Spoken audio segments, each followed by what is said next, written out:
सोहनपुर गांव में रामलाल नाम का एक लकड़हारा रहता था।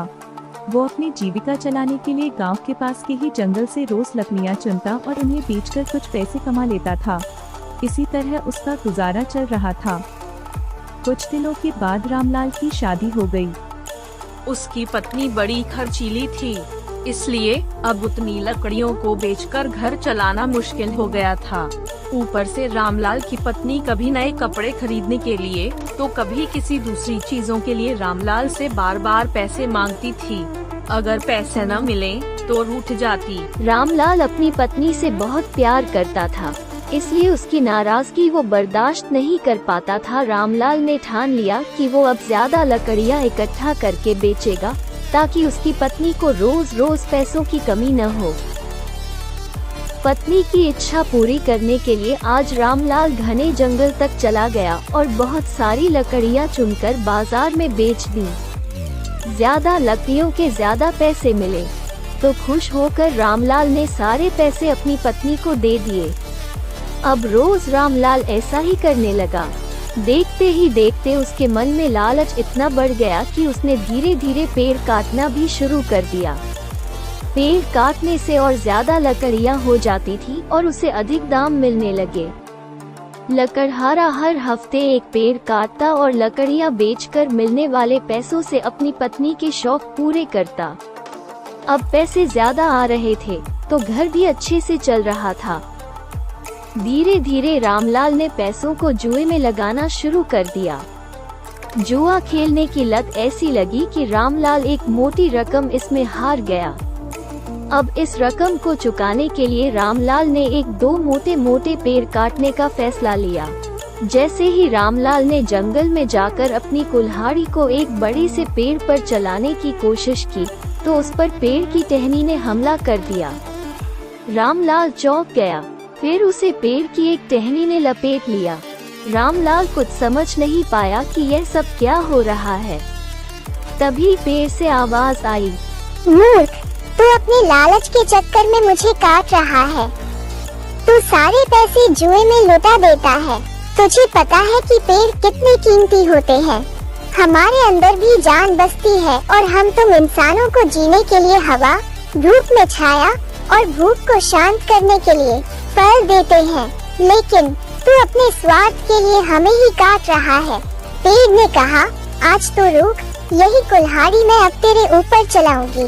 पेड़ की टहनी कुल्हाड़ी से रामलाल पर वार करने ही वाली थी कि वो गिड़गिड़ाने लगा। उसने माफी मांगते हुए कहा, मुझसे गलती हुई है, लेकिन मुझे सुधरने का एक मौका दो। अगर आप मुझे मार दोगे तो मेरी पत्नी का क्या होगा? वो अकेली पड़ जाएगी। आज से मैं किसी पेड़ को नहीं काटूंगा, ये प्रण लेता। ये सब सुनकर पेड़ को रामलाल के ऊपर दया आ गई। उसने रामलाल को छोड़ दिया। छूटते ही रामलाल भागकर अपने घर गया और पैसों के लालच में न आने का संकल्प ले लिया। लालच में आकर पर्यावरण के साथ खिलवाड़ नहीं करना चाहिए। हमें ऑक्सीजन पेड़ से ही मिलती है। इन्हें काटकर हम खुद अपने जीवन में संकट को ला रहे हैं। एक गांव में एक रामलाल नाम का एक किसान अपनी पत्नी और 4 लड़कों के साथ रहता था। रामलाल खेतों में मेहनत करके अपने परिवार का पेट पालता था, लेकिन उसके चारों लड़के आलसी थे, जो गांव में वैसे ही इधर उधर घूमते रहते थे।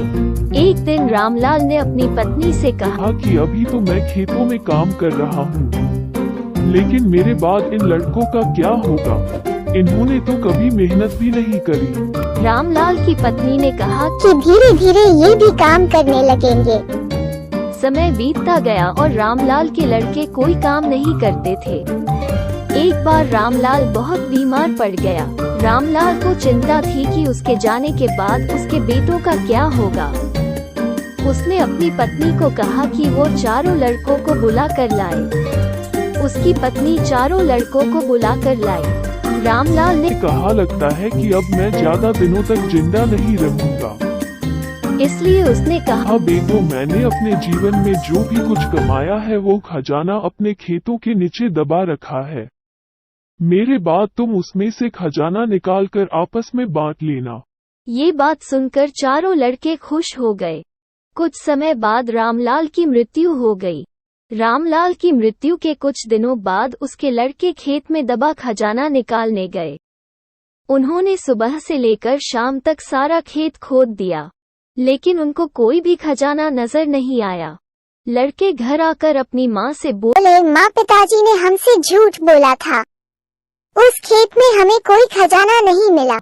उसकी माँ ने बताया कि तुम्हारे पिताजी ने जीवन में यही घर और खेत ही कमाया है। इसके बाद लड़कों ने बीज बोए और माँ के कहे अनुसार उसमें पानी देते गए।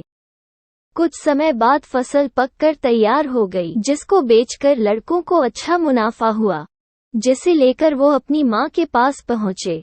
माँ ने कहा कि तुम्हारी मेहनत ही असली खजाना है, यही तुम्हारे पिताजी तुमको समझाना चाहते थे। सीख, हमें आलस्य को त्याग कर मेहनत करना चाहिए। मेहनत ही इंसान की असली दौलत है।